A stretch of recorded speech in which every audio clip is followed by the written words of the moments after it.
Hi everyone and welcome to today's video. It's a beautiful 36-degree day here in Sydney, and I've been making a lot of videos recently where I discuss pens in my collection that I've had for quite a while, and I've done a 2-year review of some and a couple of 5s and things like that.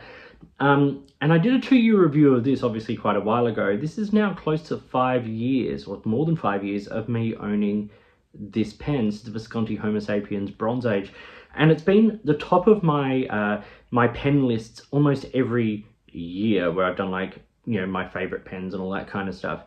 There's reasons for that. This is a phenomenal pen. Now, I'm not saying it's the perfect pen, and it's not going to be the perfect pen for everyone, but there's lots of reasons why I love it, and I thought I'd do a nice little quick simple video today just discussing some of those. So the first thing is, let's just get it out there in the open. The pen is made of lava.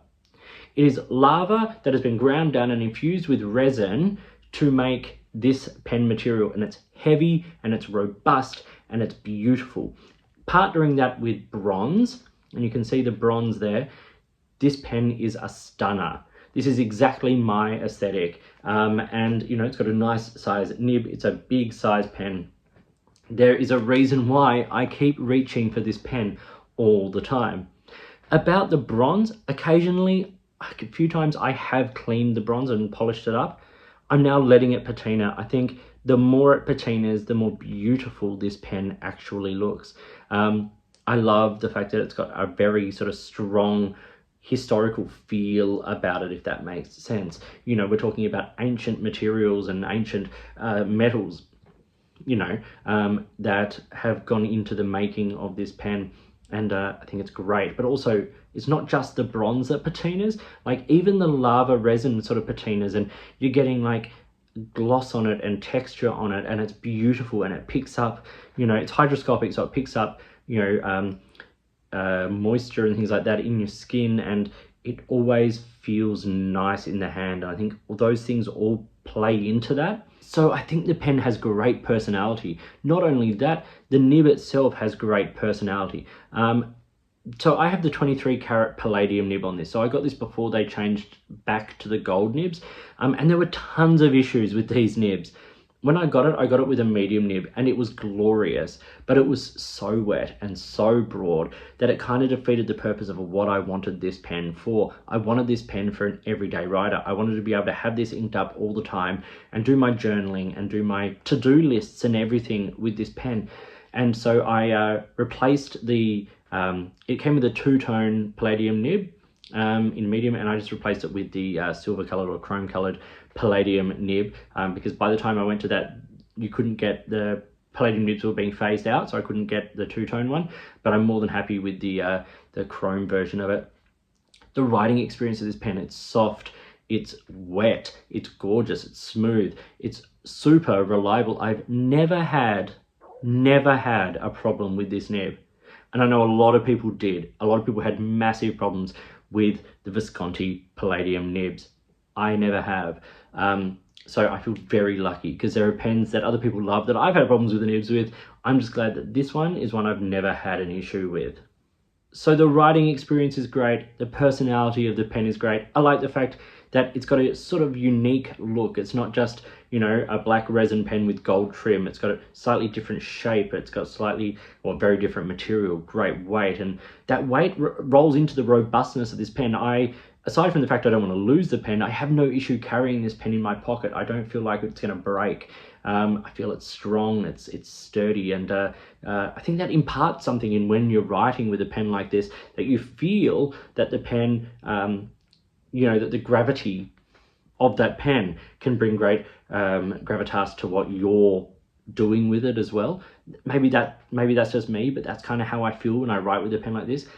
I can write my to-do lists, or I can write poetry, or I can draw with it, or I can journal with it, and I can tackle the great things going on in my mind, or the scary things going on in my mind, and I feel like the pen is there with me. That's what a great pen can do. It's not just about ink flow and, you know, like the details. There's stuff about a pen that makes it special, and you get a feeling from that. It's a connection through the pen to the page and what you're putting on the page. I'm not saying it's a perfect pen. I'm saying it's close to the perfect pen for me, but I'm not saying it's a perfect pen. There are things I don't love. I don't like the fact that the capacity isn't massive. You know, and I really don't like the fact there's not an ink window on this version. There were a couple of versions of the Homo Sapiens with ink windows. This one doesn't have one. This is the original one. I missed that. I kind of feel like an ink window on this pen would, well, also I think it would ruin the lines of the pen. I like the fact that aesthetically, I like the fact it doesn't have one. Practicality wise, I would love there to be one. And also because that vac filling system or that power filling system, it is hard to clean. And because you don't have an ink window or anything, it's kind of a little bit of guesswork. It takes a lot of work to clean. There were problems with the nibs. As I said, I didn't have a problem, but there were, and I felt so horrible for everyone who was getting this pen and then ending up with nibs that just didn't write well, because I've loved this, and I've loved this from the moment I've got it. It is not an inexpensive pen. This pen costs serious money. When I bought it, this was about, I think it was around 900 Australian dollars, and I had to wait for a career, you know, sort of milestone to justify getting this pen. It's not the most expensive pen I have purchased, but I wanted this to be something special. So it was around 900 when I bought it. Now you're looking 1300. And a lot of that has to do with the price of gold and the fact that they're gold nibs. Gold nib pens are skyrocketing in cost. They are soon going to be unattainable, and people who are complaining about $160 for a steel nib pen are really going to have to get used to it, because you are not going to get a gold nib pen under $500 in the very, very near future. So yeah, around 1300 Australian, and then 700 to 750 US, or around the 800 to 850 euro for this pen. So not an inexpensive pen, but a wonderful pen.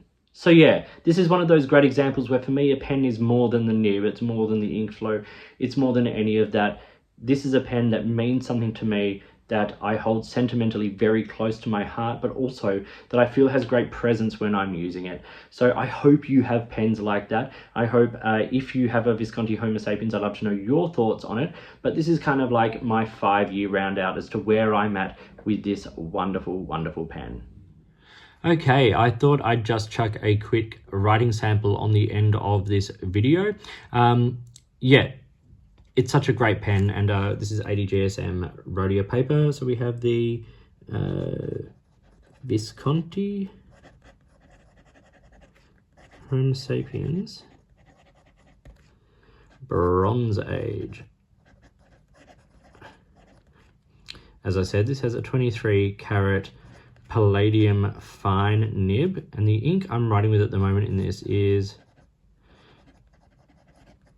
Dominant Industry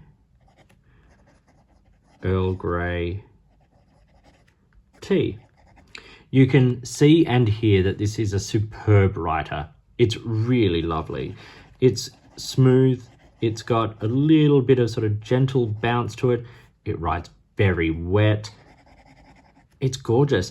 And because it's a fine nib and because it's a beautiful robust build, I do use this as an everyday writer. It would be a shame not to use this as an everyday writer. It's just such a wonderful pen.